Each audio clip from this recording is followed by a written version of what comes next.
Hi, and welcome to Think and Grow Rich. My name is Joel Fotinos, and I'm delighted to be with you as we go through the Think and Grow Rich journey. I'm going to tell you a little bit about the process and about the book and about my experience with Think and Grow Rich and what you can expect. So let's just get right to it. Think and Grow Rich is based on this book by Napoleon Hill, Think and Grow Rich. And the book itself contains what he calls 13 steps to riches. And by riches, he doesn't mean just monetary riches, of course. He means anything that makes us feel rich and wonderful in life. Some of the steps have more information, some fewer, and some of the steps are, going to contain a lot of information for you, give you a lot of tools so that you can take this material and really make it your own. It's still, after all of these years, since 1937, it's still the #1 personal finance motivation book year after year after year. Think and Grow Rich requires us to change. One of the things that I've noticed, there's a secret about Think and Grow Rich that I've discovered over time, and that is if you look at the title, Think and Grow Rich, most people focus on the word rich. Some people focus on the word think. But this book really is about the word grow. This is really a book about growing, growth, and becoming more than you thought you were. Because one of the ideas in this book is, in order to have more, we must first become more. And that's what you're going to experience, I hope, by going through this book. That this is not a get-rich-quick scheme. This is not something that is going to be a little bit of a formula. This is really a book that encourages you to be the greatest, biggest, most wonderful, juiciest you that life created you for. If it's true, as he says, that we are each born with purpose and passion, this is a book that encourages you to figure out what that purpose and passion is for you.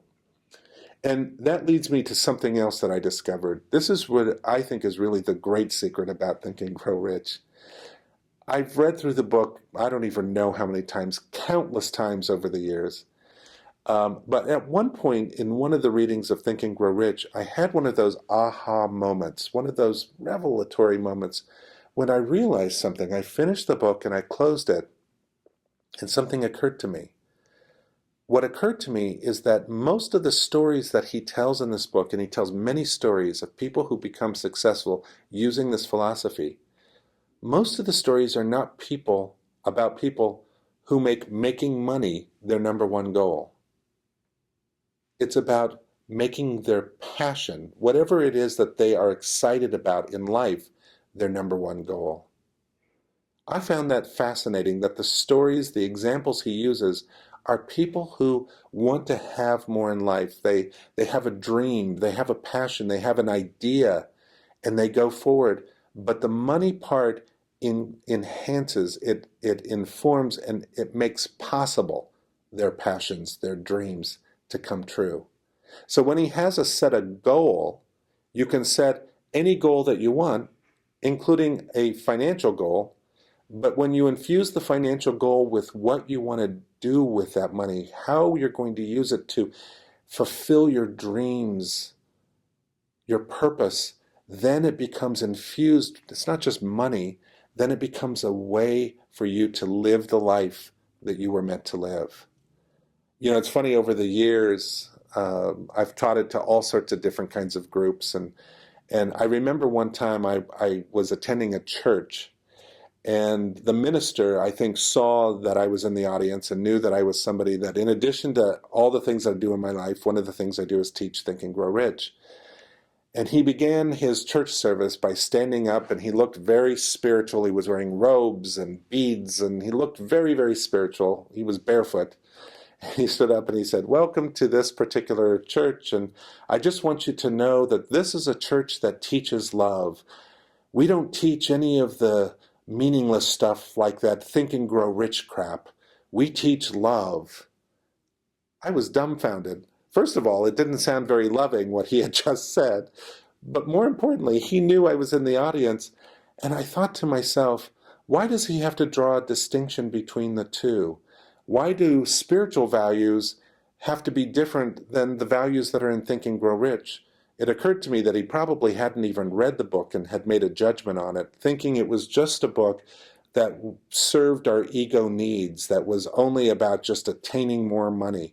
And the title does kind of suggest that, but when you read it, it's so much more.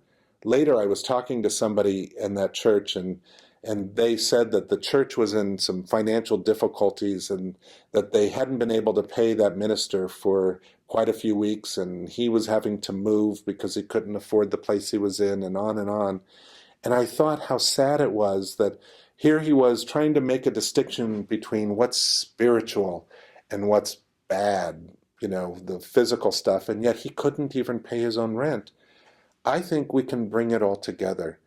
Think and Grow Rich can become part of the most amazing spiritual or emotional or psychological journey. It can become an adventure for you.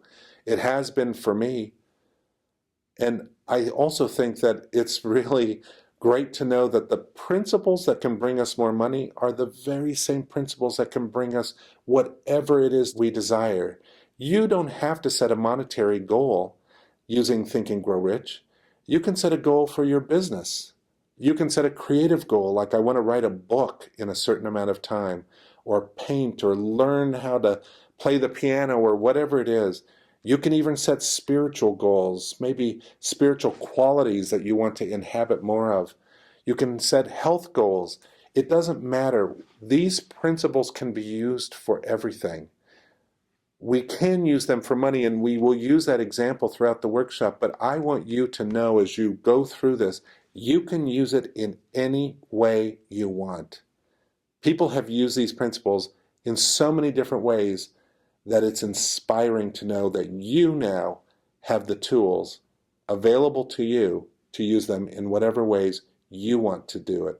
So, in conclusion, in this introduction, I just want you to know how excited I am for you, that you are about to step into this great philosophy called Think and Grow Rich, which really has changed the lives of millions of people, but more importantly to me, it changed my life. And I don't mean that selfishly. I mean, I can stand up here and talk about it, not because I just read the book and understand it, but because I've used it, and I am a floor sample of the principles that he teaches. I think it's a book that will bless you, that it will help you, and again, use it. Don't expect magic, but take the principles, and now, knowing the principles that you're going to learn in this process, it's now up to you. We can teach all the principles that there are, but it's now up to you to use the principles in the way that works for you to manifest your desires. I'm very excited for you for this adventure called Think and Grow Rich, and I can't wait to hear more about your journey in the forums that we have, and I'm excited to see how Think and Grow Rich works in your life.